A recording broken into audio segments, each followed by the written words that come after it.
Me and Dylan here are starting up a food truck here in the New River Valley. It's going to be called Appalachian Fruckin' Delicious. Frucking is a contraction of food and trucking, and we live in Appalachia, and it's going to be delicious, so that's hence the name. So I've been cooking for about 10 years. I've went to culinary school. I've worked in a French restaurant. I've worked in an Italian restaurant. I've worked in an authentic Mexican restaurant. So hopefully not going to be niched to just making crepes or just making, hot dogs. It's going to be hopefully a little more of a regular restaurant in the sense that you'll have a variety that you can choose from every day. Bringing farm food right to the consumer. In a taqueria style truck. Yeah. Changing things up. I'm pretty big on nutrition, and there are, I think, little changes you can make to traditional menus. I mean, we talked about it, just different recipes and stuff. One of the things we were talking about just in conversation was like a hamburger. And traditionally folks think, you put lettuce on a hamburger. What about beet greens, fresh beet greens, and they're not going to be sour, but you're going to get a lot more nutrient than you're going to get from that lettuce. It's a very subtle change to the point where someone that bought that may not even know. They're like, oh, this is just some hippie lettuce or something. But really, they're getting a lot more.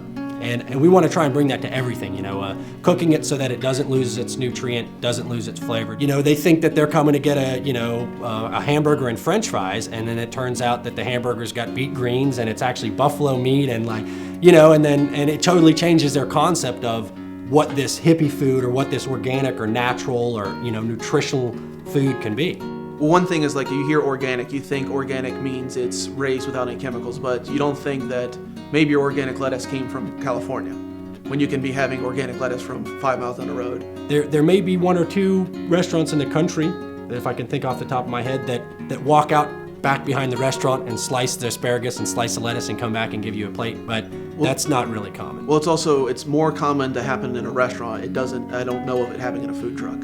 Hopefully we'll get to the point where we won't even have bags of lettuce in a fridge. I mean, we should be able to get up in the morning and literally cut the lettuce for that day out of the garden and then load it onto the truck.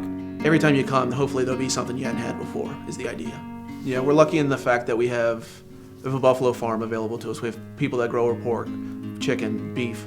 We have ladies, we live 250 miles from the ocean, but we have ladies that drive every week down to the ocean and bring fresh seafood back to us. One of the things that'll be more of I wouldn't say staple, but it'll be more consistent will be like a chicken taco that'll have, handmade tortillas, braised chicken. Free-range chicken, of course. The chicken's be braised with chipotle and adobo, fresh tomatoes, cilantro, so it's got a little spice because it's got the chipotle. He's got a whole array of special sauces, like homemade sauces from scratch. Also, another thing we're going to be trying to do is all of our stuff that you eat off of is going to be compostable.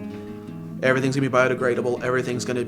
There'll be no plastic, no aluminum leaving our truck. Yeah, we're going to be serving the New River Valley the most consistently, but we're going to be available to Southwest Virginia almost. There's no place that we're not willing to try. Yeah, we'll have a truck, so as long as there's a road to it, hopefully we'll be able to get there. Our goal is $10,000. That's just basically to get the ball rolling. It's probably going to cost 5 times that in all reality. By the end. Yeah. It's all just the first step, basically. I hope we don't have to go to a bank. I really hope this is successful because we really don't want to get into that corporate world of, that's everything that the whole thing is designed to sort of combat. Essentially, like we are sourcing our vegetables and all that locally, well, why can't we source our finance, and do it that way? Basically, it's to make a living, not to become rich. It's really, I think, more about setting a bar, really, and trying to create an example of what we see that is not here. Any donation you can give us would be greatly appreciated. We would really appreciate any help anybody could give us.